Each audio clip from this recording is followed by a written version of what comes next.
Hi, gang. Thursday. Yes, Thursday all day, as my daddy used to say.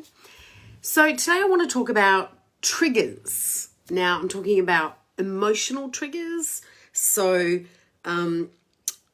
things that happen emotionally for you that trigger. Not talking about physical triggers, like there's a couple of songs, for example, when I hear them, I want to cry. There's some food that when I see it or when I eat it, I think of my mother. Not talking about or you go to a place and you remember a party that happened there. Not talking about those kind of situations. I'm talking about things that people say or do or that trigger ick. Like ick. Icky.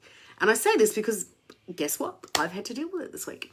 So primarily things that trigger us are because we feel like something's not being met, like a need's not being met. We're not feeling satisfied, fulfilled. We're being let down in some way, something along those lines. And I think there's 6 kind of things that I think are major kind of areas that we get triggered in, okay?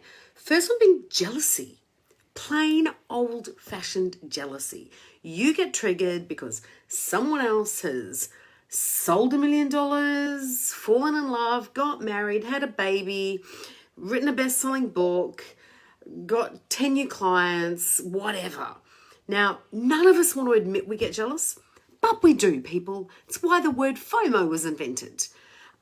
So it's definitely one of them. And you need to do a lot of work to let go of jealousy.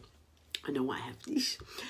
Your love language. I know I get triggered by things when my love languages aren't being met. Now, my number one love language is words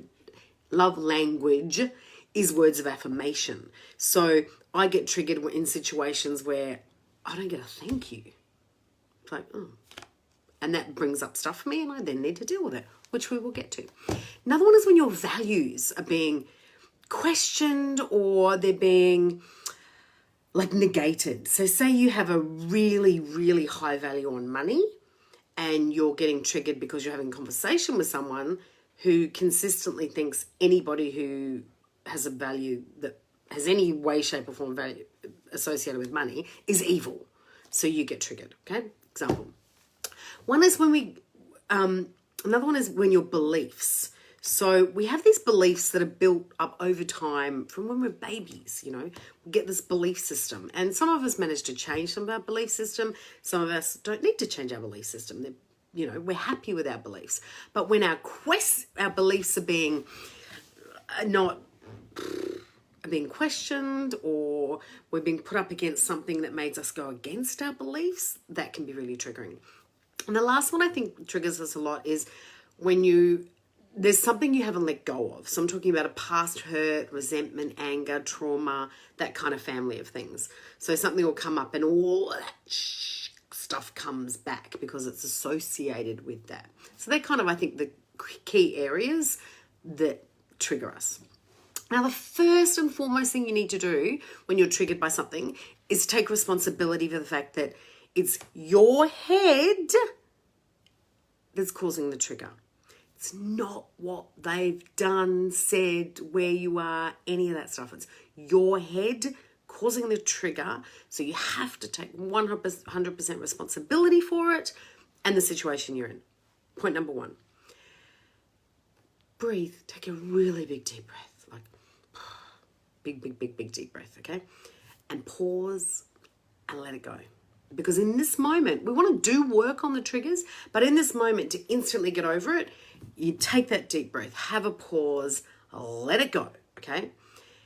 Then you want to find the thought. You want to replace that triggering thought about they don't love me, I'm not good enough, see other people can succeed, I'm hopeless, all that stuff that comes up. You want to replace that with a thought that you want to have, a feeling you want to have. And I talked about this the other day, how you get to choose that. So this is one of those moments where you get to go, not feeling like that. Okay, I'm going to insert blah.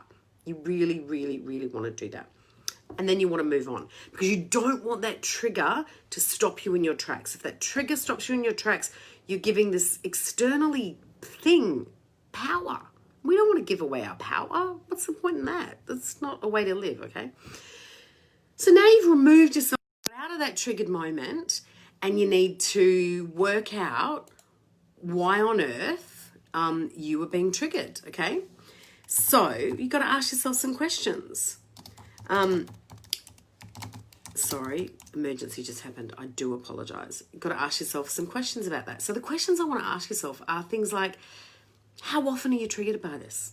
Is it the same person that's triggering you or the same thing that's triggering you? You know, like, is it something they said, or is it the particular person? Is it a place? Example, okay? I want you to identify, like, list the feelings that come up in that situation. There's dictionaries of feelings. So there's a gazillion words that you can come up with and go, oh my God, that's exactly how I feel. So write it down, okay? What are any of the negative consequences for what's just happened and how you're feeling? That's important, okay? Really, really, really, really important. Because there may actually not be any negative consequences. You're just kind of making it up, okay? Then I want you to write down, do you know why, I can't read my own writing, why you had the response? Is it a response you were taught? Okay? So you may have seen a behavior in your mother, for example, when somebody does stuff, and she had a response, and now you've learnt to have that response, and you're not actually quite sure why you do, and you don't like it. So it's about identifying what that is, okay? To answer all these questions really, really help you move on and deal with the things that trigger you. They really, really do. And how are you going to do that? You're going to journal. Yes, I know, old-fashioned journal every single day, people. Gratitude. Because although something's negative, triggered you negatively, there's a positive for that. There's a positive for your life at that time or at that moment, or about the learning or about the person that might have triggered you, okay? I want you to brainstorm ideas on how you could handle that trigger differently. Brainstorm ideas, okay? So you get jealous of friend success and it makes you all go, I'm hopeless, I'm hopeless, I'm hopeless. Can you flip that and go, okay, I would feel better if I did something to show them how excited I was for them. See, flip it. And probably do that tainted towards your love language. Get a support network. Like if you don't have a coach, a psychiatrist, a psychologist, a therapist, a best friend, a priest at confession, I'm not Catholic, but anyway, some people do that, that you can go blah, blah, blah, blah, blah, to, it all stays in here and in here, and that's not healthy, okay? Really not healthy. So have a support network of people you can actually talk about this shit with. Big one. I want you to build your confidence, because the more confident you get, the less this stuff bothers you, okay? So if you haven't done it, 7dayconfidencechallenge.com. I tell you, confidence like fixes everything. Another one is I want you to exercise courage. So, for example, if it's a constant person where you have the same kind of triggering thing with, develop the courage to maybe set better boundaries. Talk to them about it. Not get so involved with them. Remove them from your life. But it takes courage to do any of those kind of things. So you've got to work on that. I want you to develop compassion, another C word, big this year, for yourself and the other person or the situation that triggered you. Because I'm telling you, again, I've said this before, unless they're a complete sociopath or psychopath, people don't want to hurt you. People don't want to say that thing that makes you feel like you're shit.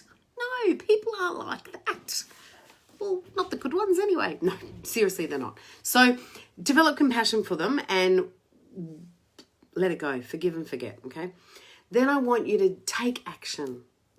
Take action. Once you've worked out what's triggering you, take the action you need to either get over that stuff or remove yourself from the situation or the person that keeps triggering you while you work on it, okay? So there are my tips for dealing with emotional triggers. I hope it helps somebody. If you think it's going to help anybody, pass it on. Share this video. I'm, day 234, so there's 100 and whatever left to go. Don't want to miss any. Mwah. Bye.